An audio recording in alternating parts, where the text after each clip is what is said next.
So CBI Jaganmohan రెడ్డికి shock ఇచ్చినట్టు మనం వింటున్నాం. సో లండన్ కొరియర్కి వెళ్ళాలని అనుకున్న వాళ్ళని అడ్డు వేశారని చెప్పేసి సిబిఐ చెప్తుంది. సో దానికి వెనకాల రీజన్ ఏమి ఉండొచ్చు sir? Yeah Jaganmohan Reddy and family Bharathi Reddy కావచ్చు, వాళ్ళు లండన్కి వెళ్ళడానికి, లండన్ అంటే లండన్ ఒకటే కాదు, లండను, జెరూసలము, స్విట్జర్లాండ్, మే 17th నుంచి జూన్ 1 వరకు మేము ఈ 3 చోట్లకి వెళ్ళాలి. సో లండన్లో వాళ్ళ కూతుర్లు వర్ష అండ్ హర్ష, వర్షారెడ్డి, హర్షారెడ్డి ఇద్దరు కూడా లండన్లో ఉన్నారు. స్కూల్లో లండన్ స్కూల్ ఆఫ్ ఎకనామిక్స్లో చదివారు వాళ్ళు. సో అక్కడ ఉన్నారు కాబట్టి మేము ఆ పిల్లల దగ్గరికి వెళ్ళాలి. అటు నుంచి జెరూసలం క్రిస్టియన్ హోలీ ప్లేస్ అక్కడ ఉంది. సో జెరూసలంకి వెళ్తాం. అట్లాగే స్విట్జర్లాండ్ కూడా సమ్మర్ ట్రిప్ వెళ్ళాలి. అందుకని పర్మిషన్ ఇవ్వండి అని సిబిఐ కోర్టులో పిటిషన్ వేశారు. ఎందుకంటే కండిషన్ బెయిల్ అనమాట. జగన్ మీద ఉన్న బెయిల్ అన్నీ కూడా కండిషన్స్ బెయిల్. సో ఆయన విదేశాలకు వెళ్ళడానికి లేదు.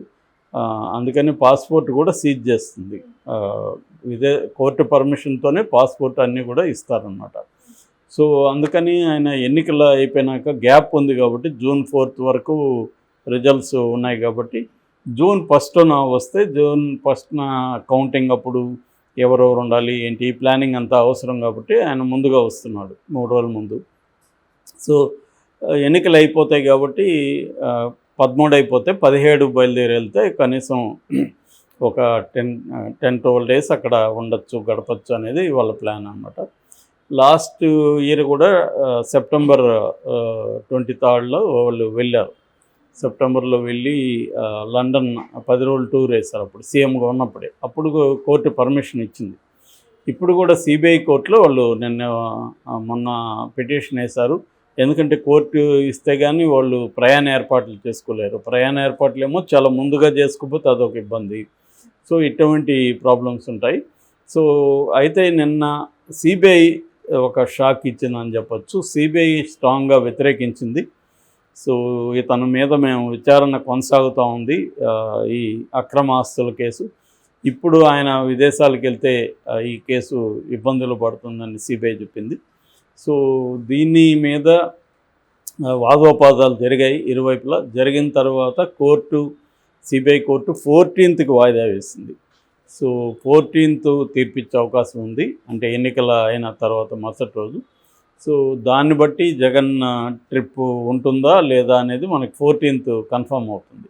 కోర్టు కానీ సిబిఐ వాదనతో ఏకీభవించి వద్దు అన్నప్పుడు ఆగిపోతుంది, లేదా కోర్టు పర్మిషన్ ఇవ్వచ్చు, లేదా కోర్టు అన్ని రోజులు లేదు, వారము 5 రోజుల్లో వెళ్ళరండి అని కూడా చెప్పచ్చు. ఏమైనా జరగచ్చు. ఆ మధ్య కూడా విజయసాయిరెడ్డి వెళ్తే కూడా కోర్టు పర్మిషన్ ఇచ్చింది. జనరల్గా నాకు తెలిసి కోర్టు పర్మిషన్ ఇస్తుంది. సిబిఐ ఇన్వెస్టిగేటివ్ ఏజెన్సీ పనే అది అబ్జెక్ట్ చేస్తుంది. ఎవరు ఏ ముద్దాయి ఏం కోరుకున్నా అది వద్దని వీళ్ళు అడుగుతూ ఉంటారు, మామూలు అది. సో తమకు అనుకూలంగా ఉన్నప్పుడేమో ఇప్పుడు ఇదే జగన్ బీజేపీ ఎన్డీఏ కూటమిలో ఉన్నాడనుకో వేరేగా ఉంటుంది పరిస్థితి.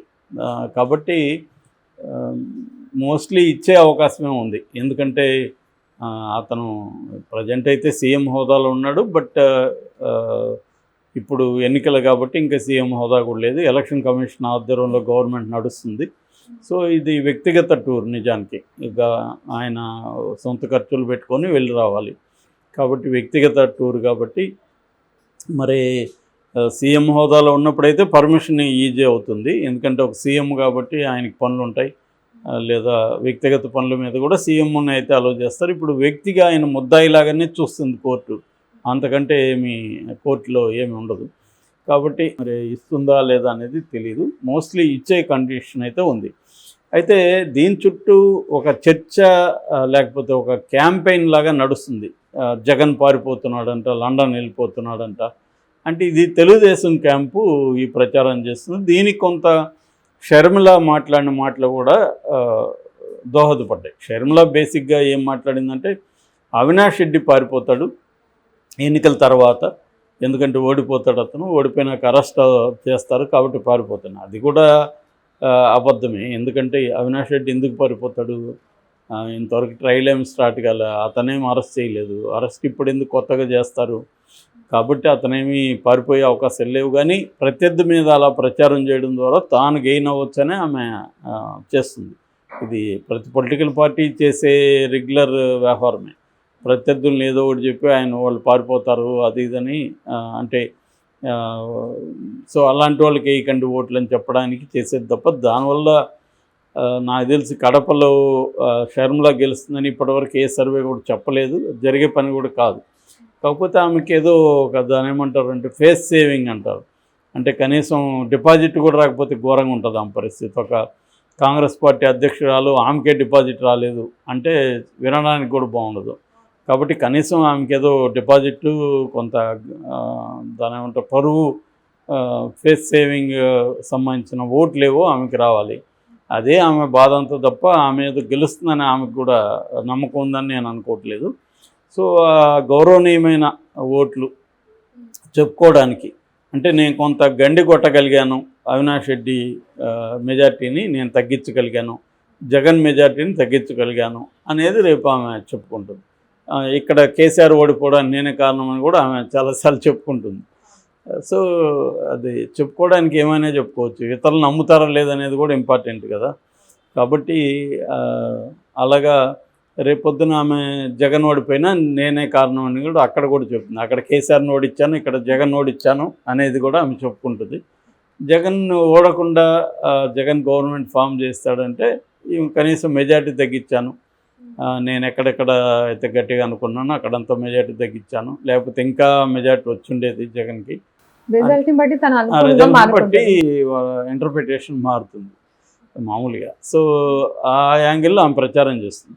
సో ఆ ప్రచారాన్ని తెలుగుదేశం ఎలా ఉపయోగించుకుంటుందంటే సొంత చెల్లెలే చెప్తుంది జగన్ పారిపోతాడని అని టైటిల్స్ అలా థంబ్నెయిల్స్ పెట్టేస్తున్నారు. జగన్ ఎన్నికల ముందే పారిపోతున్నాడు, ఎన్నికలు అవగానే పారిపోతున్నాడు, రిజల్ట్ వచ్చే వరకు కూడా ఉండడు, అతనికి తెలిసిపోయింది ముందే ఓడిపోతానని, ఓడిపోతే మళ్ళీ కేసులు వస్తాయి, ఎందుకంటే ఇక్కడ NDA government central NDA government ఉంటే ఆయన జైలుకి పోవాలి, జైలుకి పోతే ఇప్పుడు రాడు, పార్టీ నాశనం, ఈ నెరేటివ్ ఒకరు అంటే ఆల్రెడీ జరిగిపోయినట్టుగా చెప్తున్నారు, వెళ్తున్నారని చెప్తున్నారు. నిజానికి అతను ఫస్ట్ వరకే అడుగుతున్నది పర్మిషను, ఫస్ట్ తర్వాత పర్మిషన్ ఉండదు. దానికి కూడా వాళ్ళు ఏం చెప్తారంటే పర్మిషన్ అవసరం లేదు, ఈ పేరు తేలుతారు ఇంకా రారు, లండన్లోనే ఉండిపోతాడు, లండన్లో ఆల్రెడీ నీరవ్ మోడీ, లలిత్ మోడీ, ఆయన ఎవరు మల్య, విజయ్ మల్య ఇలాంటి వాళ్ళంతా ఉన్నారు కదా, వాళ్ళనేమి పట్టుకురాలేదు అని చెప్తారు. నిజానికి మోడీ గవర్నమెంట్ పట్టుకురావాలంటే పట్టుకురావచ్చు వాళ్ళని, Modi government is not serious enough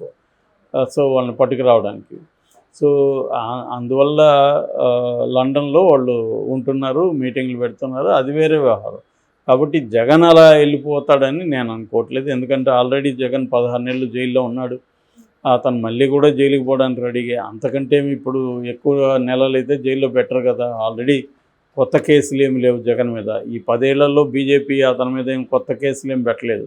నిన్న కూడా మోడీ కుంభకోణాలు అవి ఇవి ఇసుక మద్యం అదేదో అంటున్నాడు తప్ప మరి నిజంగా అదంతా కరెక్ట్ అయితే ఇన్నేళ్ళు జగన్ మీద 5 ఏళ్ళు ఉన్నారుగా జగన్తో మంచిగానే వాళ్ళు, అప్పుడెందుకు జగన్ మీద ఇసుక కుంభకోణం కేసు పెట్టలేదు, ఇంకొకటి పెట్టలేదు, పెట్టి ఈడీని సిబిఐని పంపించుండొచ్చు కదా. అంటే జగన్తో ఒక పక్క బీజేపీ మంచిగానే ఉంటుంది ఇప్పటికి కూడా. మోడీ 3-4 సభల్లో రోడ్ షోలో పాల్గొన్నా కూడా ఎక్కడ జగన్ పేరు చెప్పలేదు. జగన్ పేరు చెప్పి జగన్ తప్పు చేస్తున్నాడు, జగన్ అవినీతి పరుడు అని చెప్పలే. ఇక్కడేమో RRR ట్యాక్స్ RRR కంటే ఎక్కువ వసూళ్ళు చేస్తున్నారని ఇక్కడ అన్నాడు, కేసీఆర్ని అన్నాడు, ప్రతి ముఖ్యమంత్రిని అంటున్నాడు, ప్రతిపక్ష నాయకుడిని అంటున్నాడు. కానీ జగన్ని మాత్రం వ్యక్తిగతంగా ఆయన టార్గెట్ చేయలేదు. క్లియర్గా జగన్కి ఇబ్బంది కలగకుండానే బీజేపీ నడుచుకుంటుంది. దానికి కారణం ఏంటంటే క్లియర్గా వాళ్ళకు కూడా అబ్సల్యూట్గా కూటమి వస్తుందని నమ్మకం లేకపోవడం కావచ్చు. రెండోది జగన్కి రాజ్యసభలో 11 మంది సభ్యులు ఉన్నారు, 2 ఏళ్ల వరకు తెలుగుదేశంకి ఛాన్స్ లేదు. ఆ రకంగా 2 ఏళ్ల లోపలనే వాళ్ళు అనేక బిల్లులు తెచ్చే అవకాశం ఉంది. సో ఆ బిల్లులకి జగన్ అవసరం రాజ్యసభలో ఉంది. సో ఆ రకంగా జగన్తో మంచిగా ఉంటే మనకి బిల్లులకి సపోర్ట్ చేస్తాడు అన్న అభిప్రాయం కూడా ఉంటుంది కదా. సో ఇవన్నీ దృష్టిలో పెట్టుకొని జగన్ మీద పర్సనల్గా ఎక్కడ అటాక్ చేయట్లేదు. కాబట్టి ఈ కొత్త కేసులు ఏమి లేవు కాబట్టి జగన్ పారిపోయే అవకాశం ఏం లేదు. ఆయన ఒక రాజకీయ పార్టీ నాయకుడు,